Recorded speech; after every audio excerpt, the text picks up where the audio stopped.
Hello students, BA exam में आप सभी का स्वागत है। बीए फर्स्ट ईयर के लिए जो मैं आप सभी को इंपॉर्टेंट नोट्स प्रोवाइड करा रहा हूँ, उसी कड़ी में मैं आपको जो है ये एक और इम्पोर्टेंस नोट प्रोवाइड करा रहा हूँ। काफ़ी इंपॉर्टेंट टॉपिक है क्योंकि आपके बीए फर्स्ट ईयर के जो एग्ज़ाम है उसमें ये पूछे जाते हैं और इसी नोट्स का यूज करके मैंने अपने बीए फर्स्ट ईयर में 95% मार्क्स जो है स्कोर किए हैं। तो अगर चाहते हैं आपकी इस तरह की और भी वीडियो तो चैनल को ज़रूर सब्सक्राइब कर ले। और मैं आपको बता दूं कि इसमें मैं काफ़ी डिटेल में नहीं समझाऊंगा क्योंकि काफ़ी डिटेल में समझाने में ज़्यादा टाइम लग जाएगा। यह सिर्फ जो है एग्ज़ाम के लिए है कि आप एग्ज़ाम में जो है अगर इस टॉपिक से क्वेश्चन आता है तो आप बिल्कुल ये आंसर वहाँ पर लिख सकते हैं। ठीक है, तो अगर आप डिटेल में समझना चाहते हैं तो उसके लिए वीडियो भी मैं लाइव क्लासेस चलाऊँगा, तो चैनल को सब्सक्राइब कर लें। तो चलिए देखते हैं हम। ये टॉपिक काफ़ी इंपॉर्टेंट टॉपिक है, आपने सुना होगा बहुलवाद काफ़ी इंपॉर्टेंट टॉपिक है। इससे पूछा ही जाता है एक ना एक क्वेश्चन। बस आपको इसमें ये ध्यान रखना है कि बहुलवाद से कुछ भी क्वेश्चन आए, क्वेश्चन वो अलग अलग तरीक़ा से घुमा के भी पूछ सकता है। तो अब आपको बस इतना ध्यान देना है कि जो क्वेश्चन आया है वो बहुलवाद टॉपिक से आया है। उसके बाद आप इस आंसर को वहाँ पे लिख सकते हैं। ठीक है, तो हम देखते हैं बहुलवाद के बारे में हम क्या आंसर लिख सकते हैं। जैसे कि आपको पता होगा कि संप्रभुता की जो एकलवादी धारणा रही है, तो उसके विरुद्ध में जो हम कह सकते हैं कि उसके विरुद्ध में जो विचारधारा का उत्पन्न हुआ उसको राजनीतिक बहुलवाद या फिर समुदायवाद भी कहते हैं। और यह बिल्कुल जो हुआ है बहुलवाद या फिर बहुसमाजवाद का जो उदय हुआ है, संप्रभुता की जो एकलवादी विचारधारा रही है उसके विरुद्ध हुआ है। इस पर भी एक वीडियो लेके आऊँगा। क्या है, अगर आपको नहीं पता है संप्रभुता की एकलवादी धारणा या विचारधारा, तो वो भी आप जान जाएंगे। ठीक है, फिलहाल के लिए आप इसको एक आंसर बस इतना ध्यान रखें कि आपको एग्ज़ाम के लिए ये आंसर लिखना है। इसमें जो हम बात करेंगे कि बहुलवाद को संप्रभुता का अद्वैतवादी धारणा के विरुद्ध एक ऐसी प्रक्रिया कहा जा सकता है जो कि राज्य का तो अस्तित्व बनाए रखना चाहती है, लेकिन वो ये भी चाहती है साथ में कि संप्रभुता का क्या हो जाए, अंत हो जाए। यानी कि राज्य का तो अस्तित्व बनाए रखना चाहती है लेकिन संप्रभुता का क्या अंत करना आवश्यक मानती है। बहुलवाद की जो विचारधारा के अनुसार हम बात करें तो इसमें क्या होता है कि राज्य सत्ता और जाके संप्रभुता जो संप्रभु और निरंकुश नहीं है, इसमें जो माना जाता है कि जो बहुलवादी विचारधारा के अनुसार राजसत्ता और संप्रभु क्या और निरंकुश नहीं है। समाज में विद्यमान अनेक समुदायों का अस्तित्व राजसत्ता को सीमित कर देता है। व्यक्ति अपनी आवश्यकताओं की पूर्ति के लिए केवल राज्य की ही सदस्यता स्वीकार नहीं करता, वरन कि राज्य के साथ साथ दूसरे अनेक समुदायों और संघों की भी सदस्यता भी स्वीकार करता है। ऐसी स्थिति में एकमात्र राज्य को संपूर्ण सत्ता प्रदान जो है नहीं की जा सकती है। विद्वान जो हेसियो, एक विद्वान हेसियो, उनका कहना है कि बहुलवादी राज्य एक ऐसी राज्य है जिसमें सत्ता का केवल एक ही स्रोत नहीं है।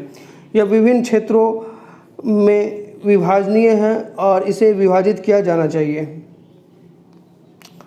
फिर यहाँ पे हम लिखेंगे कि प्रमुख बहुलवादी विचारक अनेक जो लेखक और विचारक हैं उनके द्वारा जो है बहुलवादी विचारधारा प्रतिपादन किया गया है, जिनमें हम कहेंगे कि ग्रेयक हैं, मेटलैंड है, फिगर्स है, डिग्विट है, क्रेव है, पॉल बंकर है, अर्नेस्ट वॉकर है, जेडी कोल और हेरोल्ड लॉस्की जो है, इन लोगों के नाम प्रमुख है जिन्होंने बहुलवादी विचारधारा का प्रतिपादन किया है।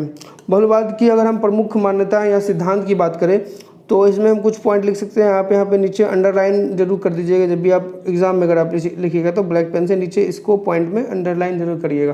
ठीक है, तो देखते हैं पहला अगर हम सिद्धांत या मान्यताएं देखें उसका क्या है कि राज्य केवल एक समुदाय है।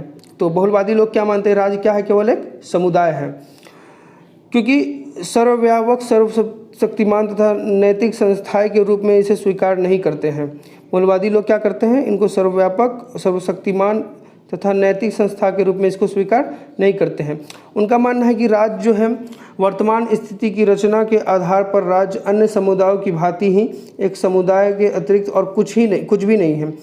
मानवीय जीवन की आवश्यकताएं बहुमुखी होती है। बिल्कुल ये सही बात है। मतलब सभी लोगों की, मानव के जीवन में आप देखेंगे तो सभी लोगों की जो है क्या बोलते हैं आवश्यकताएं हैं वो तो अलग अलग होती है, कुछ भी हो सकती है, किसी का कुछ आवश्यकता हो सकती है, किसी का कुछ हो सकती है, तो कोई भी राज्य उसका पूर्ति नहीं कर सकता है। इसी के कारण जो है राज्य के अतिरिक्त अन्य समुदायों का भी उपयोग अस्तित्व है। राज्य का कार्य मुख्यतः जीवन के राजनीतिक पहलू से संबंधित है और बहुलवादियों के अनुसार उसे अपने ही क्षेत्र तक सीमित रखना चाहिए। जिससे अन्य समुदाय स्वतंत्र रूप से व्यक्ति के जीवन के सभी पहलुओं का यथेष्ट विकास कर सके। दूसरा देखेंगे, ये दूसरा पॉइंट है, इसमें है कि बहुलवादी राज्य और समाज में अंतर करते हैं। तो इनमें उनका मानना है कि बहुलवादी राज्य और समाज को एक नहीं मानते हैं, ठीक है, बल्कि इसके अनुसार वो इन्हें विभिन्न इकाइयों के रूप में स्वीकार करते हैं। उनका मानना है कि राज्य एक नहीं है, बल्कि इनका विभिन्न इकाई है। बहुलवादी राज्य और समाज को विभिन्न अलग अलग इकाई मानते हैं, एक नहीं मानते राज्य और समाज को, ठीक है। समाज को राज्य की तुलना में उनका जो है व्यापक संगठन बताता है। राज्य समाज का एक ऐसा अंग है जो उद्देश्य और कार्यक्षेत्र की दृष्टि से समाज का सहगामी नहीं हो सकता है। किनका मानना है? बहुलवादी लोगों का मानना है। फिर तीसरा देखते हैं, तीसरा पॉइंट, बहुलवादी जो है नियंत्रित राजसत्ता में विश्वास करते हैं। बहुलवादी असमित संप्रभुता का खंडन करता है और आंतरिक व बाह्य दोनों ही क्षेत्रों में संप्रभुता को सीमित मानता है। आंतरिक क्षेत्र में राज्य की शक्ति स्वयं अपनी प्रकृति तथा नागरिक एवं समुदायों के अधिकार से सीमित होती है, तथा बाहरी क्षेत्र में राज्य की शक्ति अंतर्राष्ट्रीय कानून तथा अन्य राष्ट्रों के अधिकारों से सीमित है। इस प्रकार बहुलवादी आंतरिक और बाहरी दोनों ही क्षेत्रों में राज्य की निरंकुश शक्ति का विरोधी है।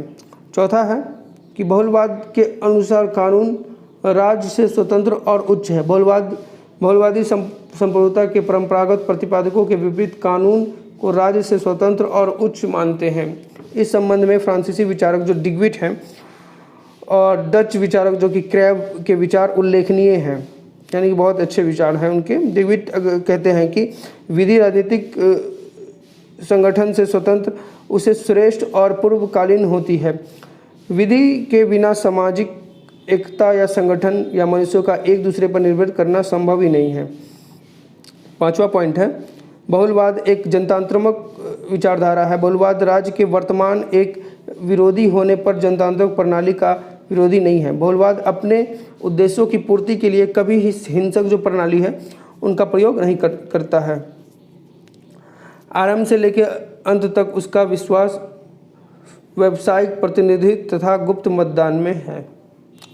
छठा है, बहुलवाद व्यावसायिक प्रतिनिधित्व में विश्वास करता है। बहुलवाद विचारक DDH कोल प्रजातंत्र में व्यावसायिक प्रतिनिधित्व के सिद्धांत का विशेष समर्थक है। बहुलवादी प्रतिनिधित्व की पद्धति को अनुचित और दोषपूर्ण मानते हैं, क्योंकि क्षेत्र के आधार पर चुने गए व्यक्ति वास्तविक रूप में प्रतिनिधित्व नहीं कर सकते हैं, क्योंकि ऐसी स्थिति में प्रतिनिधि जो है यह पद्धति उचित नहीं कही जा सकती है जिसका आधार व्यवसाय हो। एक कृषक के हित को प्रतिनिधि उसके पास रहने वाला व्यक्ति अच्छे प्रकार से नहीं कर सकता जितना कि दूर स्थित क्षेत्र का निवासी एक कृषक जो उसकी कठिनाइयों को समझ सकता है। इस कारण बहुलवादियों के अनुसार चुनाव क्षेत्र व्यवसाय के आधार पर ही निश्चित की जाना चाहिए। तो कैसा लगा ये टॉपिक आप कमेंट करके बताना है, और अगला किस टॉपिक पे वीडियो चाहिए ये भी कमेंट करना है। और मैंने काफ़ी डिटेल में नहीं समझा है, क्योंकि समझाने के लिए मुझे काफ़ी मतलब ज़्यादा टाइम लग जाएगा, और जिनके भी एग्ज़ाम नज़दीक है उनको ज़्यादा समझना नहीं है। आप नोट्स इसके बना सकते हैं और एग्ज़ाम में आप लिख सकते हैं, 2000 बार प्रैक्टिस करो। मिलते हैं अगले वीडियो में, तब तक के लिए धन्यवाद।